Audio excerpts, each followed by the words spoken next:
ಪರಿಶುದ್ಧ ನಾಮಕ್ಕೆ ಸ್ತೋತ್ರವಾಗಲಿ. ಪ್ರಿಯ ಸಹೋದರ ಮತ್ತು ಸಹೋದರಿಯರೇ, ನಿಮ್ಮನ್ನು ಬಹಳವಾಗಿ ಪ್ರೀತಿ ಮಾಡುವಂತಹ ದೇವರಿದ್ದಾನೆ. ಇವತ್ತು ದಿವಸ ನಾವು ಅಪೇಕ್ಷಿಸುವಂತಹ ಪರಲೋಕ ರಾಜ್ಯಕ್ಕೆ, ನಾವು ಸೇರುವಂತಹ ಪರಲೋಕ ರಾಜ್ಯಕ್ಕೆ ಹೋಗುವಾಗ ಆ ಪರಲೋಕ ರಾಜ್ಯ ಹೇಗಿರುತ್ತೆ? ಈ ಲೋಕದಲ್ಲಿ ಅನೇಕರಿಗೆ ಇರತಕ್ಕಂಥ ಪ್ರಶ್ನೆ ಏನಂದ್ರೆ, ನಾವು ಪರಲೋಕದಲ್ಲಿ ಹೋದಾಗ ನಾವು ಯಾವ ರೀತಿಯಲ್ಲಿರ್ತೇವೆ? ಇವತ್ತು ಆ ಪ್ರಶ್ನೆಗಳಿಗೆ ಪರಲೋಕ ರಾಜ್ಯದಲ್ಲಿ ನಾವು ಹೋದಾಗ ದೇವರು ಯಾವ ರೀತಿಯಲ್ಲಿ ನಮ್ಮನ್ನು ನೋಡಿಕೊಳ್ಳುತ್ತಾನೆ, ಯಾವ ರೀತಿಯಲ್ಲಿ ನಾವಿರ್ತೇವೆ ಎನ್ನುವಂತಹ ಆಧಾರಗಳು ಸತ್ಯವೇದದಲ್ಲಿ ನಾವು ನೋಡ್ಲಿಕ್ಕಿದ್ದೇವೆ.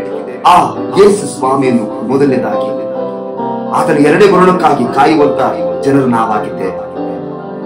ಆತನು ಬೇಗನೆ ಬರ್ತಾ ಇದ್ದಾನೆ. ಆತನು ಬೇಗನೆ ಬಂದು ನಾವು ಅಪೇಕ್ಷಿಸುವಂತ, ಆತನು ವಾಗ್ದಾನ ಮಾಡಿರ್ತಕ್ಕಂತ ಹೊಸ ಯೆರೂಸಲೇಮಿಗೆ ಹೋಗ್ಲಿಕ್ಕಿದ್ದೇವೆ.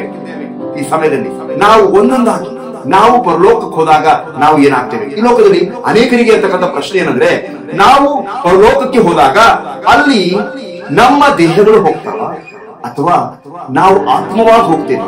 ಆದ್ರೆ ಸತ್ಯವೇದದಲ್ಲಿ ನಾವು ನೋಡ್ತೇವೆ, ಫಿಲಿಪ್ಪದವರಿಗೆ ಬರೆದ ಪತ್ರಿಕೆ 3ನೇ ಅಧ್ಯಾಯ 20 ಹಾಗೂ 21 ವಚನ. ಕರ್ತನಾದ ಯೇಸು ಕ್ರಿಸ್ತನು ಅಲ್ಲಿಂದಲೇ ರಕ್ಷಕನಾಗಿ ಬರುವುದನ್ನು ಎದುರು ನೋಡುತ್ತಾ ಇದ್ದೇನೆ. ಆತನು ಎಲ್ಲವನ್ನು ತನಗೆ ಅಧೀನ ಮಾಡಿಕೊಳ್ಳಲಾಗುವ ಪರಾಕ್ರಮವನ್ನು ಸಾಧಿಸಿ ದೀನಾವಸ್ಥೆಯುಳ್ಳ ನಮ್ಮ ದೇಹವನ್ನು ರೂಪಾಂತರಪಡಿಸಿ ಪ್ರಭಾವವುಳ್ಳ ನಮ್ಮ ದೇಹಗಳನ್ನು ರೂಪಾಂತರ ಪಡಿಸಿ ಪ್ರಭಾವವುಳ್ಳ ತನ್ನ ದೇಹದ ಸಾರೂಪ್ಯವಾಗುವಂತೆ ಮಾಡುವನು. ಬಹಳ ಸ್ಪಷ್ಟವಾಗಿ ಪ್ರಭಾವವುಳ್ಳ ತನ್ನ ದೇಹಕ್ಕೆ ಆಗುವಂತೆ ನಮ್ಮನ್ನು ಮಾಡ್ತಾನೆ. ನಮ್ಮ ದೇಹಗಳು ರೂಪಾಂತರಗೊಳ್ತವೆ. ನಾವು ಯೇಸು ಸ್ವಾಮಿ ಎರಡನೇ ಸಾರಿ ಬಂದಾಗ ನಮ್ಮ ದೇಹಗಳು ಕಣ್ಣು ರೆಪ್ಪೆ ಬಳುವುದರ ಒಳಗಾಗಿಯೇ ರೂಪಾಂತರ ಹೊಂದ್ತಾರೆ. ಅಮರತ್ವಕ್ಕೆ ನಮ್ಮ ದೇಹಗಳು ಧರಿಸಿಕೊಳ್ಳುವಂತಾಗಿದೆ. ಮತ್ತೊಂದು ಉದಾಹರಣೆ, ಆತನು ಸತ್ತು ಎದ್ದಾಗ ಆತನ ದೇಹವು ಯಾವ ರೀತಿಯಲ್ಲಿ ಪರಲೋಕ ರಾಜ್ಯಕ್ಕೆ ಹೋಗಿತ್ತು, ಅದೇ ರೀತಿಯಲ್ಲಿ ನಾವು ಸಹ ಪರಲೋಕಕ್ಕೆ ಹೋಗ್ತೇವೆ. ತೋಮನು ಯೇಸು ಸ್ವಾಮಿಯ ಅಂಗೈಯಲ್ಲಿ ಬರಡನ್ನು ಹಾಕಿ ಆತನು ಪರೀಕ್ಷೆ ಮಾಡದ, ಅದು ಒಂದು ಉದಾಹರಣೆ. ಸತ್ತು ಎದ್ದಾಗ ನಮಗೂ ಸಹ ದೇಹ ಇರ್ತದೆ, ನಾವು ಆತ್ಮವಾಗಿ ಪರಲೋಕಕ್ಕೆ ಹೋಗುವುದಿಲ್ಲ. ಮೊದಲನೇ. ಎರಡನೇದಾಗಿ ಪರಲೋಕಕ್ಕೆ ಹೋಗುವಾಗ ಆ ಪರಲೋಕದಲ್ಲಿ ನಮ್ಮ ಆಹಾರ ಏನಾಗಿರ್ತದೆ? ನಮಗೆ ದೇವರು ವಿಶೇಷವಾದಂತಹ ಒಂದು ಊಟ ಇಟ್ಟಿದ್ದಾನೆ.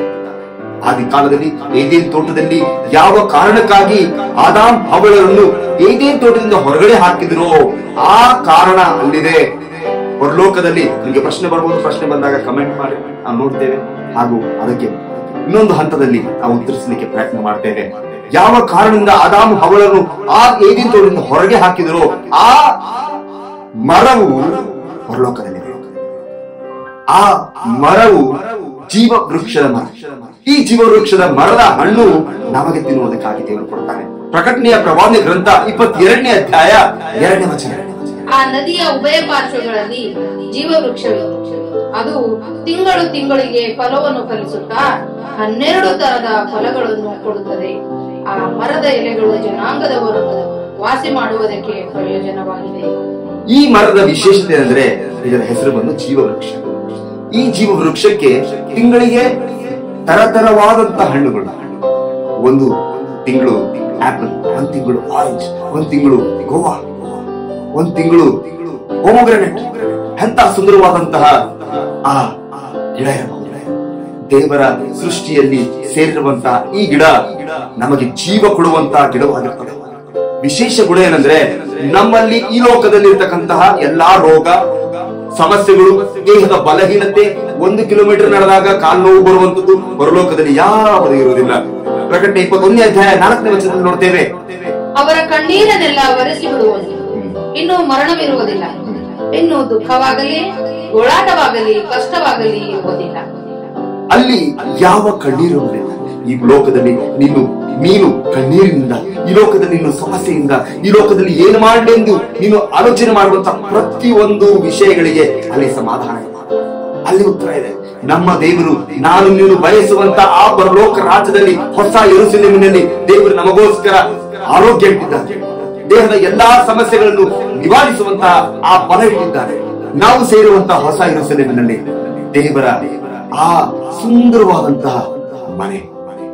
ಸತ್ಯವೇದ ಹೇಳ್ತದೆ, ಯೋಹಾನ ಬರೆದ ಸುವಾರ್ತೆ 14ನೇ ಅಧ್ಯಾಯ 1ನೇ ವಚನದಿಂದ, ನಮಗಿರುವಂತಹ ಒಂದೇ ಮನೆ, ನನ್ನ ತಂದೆಯ ಮನೆಯಲ್ಲಿ ಬಹಳ ಬಿಡಾರಗಳಿವೆ, ದೇವರಿಗಿರ್ತಕ್ಕಂಥ ಒಂದೇ ಮನೆ, ಆದರೆ ರೂಮ್ಗಳು, ಕೋಣೆಗಳು, ಬಿಡಾರಗಳು ಅನೇಕ.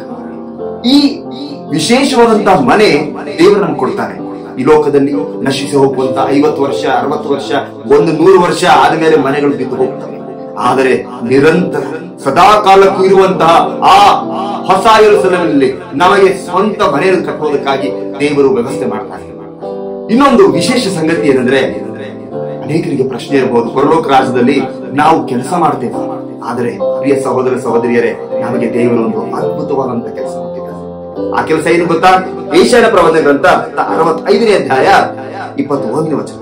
ತಾವು ಮಾಡಿದ ತೋಟಗಳ ಫಲವನ್ನು ತಾವೇ ಅನುಭವಿಸುವರು. ತಾವು ಮಾಡಿದ ತೋಟದ ಫಲಗಳನ್ನು ತಾವೇ ಅನುಭವಿಸುವರು. ಒಬ್ಬನು ಕಟ್ಟಿದ ಮನೆಯಲ್ಲಿ ಬೇರೊಬ್ಬನು ವಾಸಿಸಲು. ಒಬ್ಬನು ಕಟ್ಟಿದ ಮನೆಯಲ್ಲಿ ಬೇರೊಬ್ಬನು ವಾಸಿಸಲು. ಒಬ್ಬನು ಮಾಡಿದ ತೋಟದ ಫಲವನ್ನು ಇನ್ನೊಬ್ಬನಿಗೆ ವಶವಾಗದು. ಇದು ತಾನೇ ದೇವರು ನಮಗೆ ಅದ್ಭುತವಾದಂತಹ ಕಾರ್ಯ ಕೊಟ್ಟಿದ್ದಾರೆ. ನಾವು ಹೊಲವನ್ನು ಮಾಡ್ತೇವೆ, ನಾವು ಗದ್ದೆಯನ್ನು ಮಾಡ್ತೇವೆ, ಆ ತೋಟಗಳಲ್ಲಿ ಕೆಲಸ ಮಾಡಿ ಅದರಿಂದ ಬರ್ತಕ್ಕಂಥ ಫಲವನ್ನು ಅದನ್ನು ತಿನ್ನೋರಾಗಿದ್ದೇವೆ. ಹೊಸ ಯೆರೂಸಲೇಮಿನಲ್ಲಿ ನಾವು ಅನೇಕ ಗ್ರಹಗಳನ್ನು ಪ್ರಯಾಣ ಮಾಡಿ ದರ್ಶಿಸುವಂತವರಾಗಿದ್ದೇವೆ. ಆ ದೇವರು ಸುಂದರ ಸ್ವಾಮಿಯು ನಮ್ಮನ್ನು ಅನೇಕ ನಕ್ಷತ್ರಗಳನ್ನು ಓಡಾಡಿಸುವಂತವರಾಗಿದ್ದಾನೆ, ಪ್ರಯಾಣ ಮಾಡಿಸುವಂತವರಾಗಿದ್ದಾನೆ. ಇದು ನಾನು ಮಾಡಿದಂತ ಕೈ ಕೆಲಸ ನಿನಗೆ ಪ್ರೀತಿಯಿಂದ ತೋರಿಸುವಂತವರಾಗಿದ್ದಾನೆ. ಪ್ರಿಯ ಸಹೋದರ ಸಹೋದರಿ, ಎಂತ ಅದ್ಭುತ ಗಳಿಗೆಗಳು ಅವಾಗಿರಬಹುದು. ನಾವು ಮುಂದೆ ನೋಡುವಾಗ ನಾವು ವಿಶೇಷವಾದಂತ ಸಂಗತಿ, ನಮಗೆ ಇರ್ತಕ್ಕಂಥ ವಿಶೇಷವಾದಂತ ವಿಷಯ ಏನಂದ್ರೆ, ನಾವು ನಿಮ್ಮನ್ನು ಪ್ರೀತಿ ಮಾಡಿ, ನಮ್ಮನ್ನು ಕಾಪಾಡಿ, ನಮ್ಮನ್ನು ರಕ್ಷಣೆ ಕೊಟ್ಟು ರಕ್ತ ಸುರಿಸಿ ಕೊಂಡುಕೊಂಡಿದ್ದ ಯೇಸುವಿನ ಒಂದಿಗೆ ನಾವು ಬದುಕುವಂತವರಾಗಿದ್ದೇವೆ.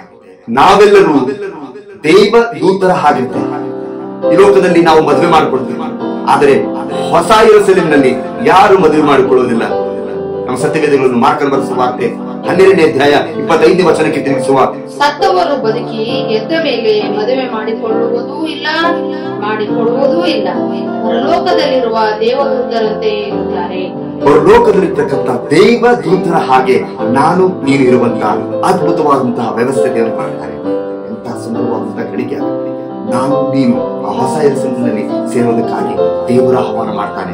ಈ ಲೋಕದಲ್ಲಿರ್ತಕ್ಕಂಥ ಎಲ್ಲಾ ಕೆಟ್ಟತನವನ್ನು ತ್ಯಜಿಸಿ ಆತನಿಗೋಸ್ಕರ ಬದುಕುವಂತ ಆಹ್ವಾನ ದೇವರು ಮಾಡ್ತಾನೆ. ದೇವರು ಒಬ್ಬನು ನಾಶವಾಗದೆ ಎಲ್ಲರೂ ನಿತ್ಯ ಜೀವ ಪಡೆಯಬೇಕೆಂದು ಆತನ ಆಸೆ ಆಗಿದೆ. ನೀನು ಸಹ ಆತನೊಂದಿಗೆ ಸೇರುವಂತಹ, ಈ ಹೊಸ ಯೆರೂಸಲೇಮಿನಲ್ಲಿ ಸೇರುವಂತಹ ರಾಜ್ಯದಲ್ಲಿ ಭಾಗಸ್ಥನಾಗಿದ್ದು ನಾನು ನೀನು ಆತನ ಮಕ್ಕಳಾಗುವಂತಹ ಮಹಾಭಾಗ್ಯಕ್ಕೆ ಸೇರಿಸಲಿ. ದೇವರು ನಿಮ್ಮನ್ನು ಆಶೀರ್ವಾದ ಮಾಡಿ. ಆಮೆನ್.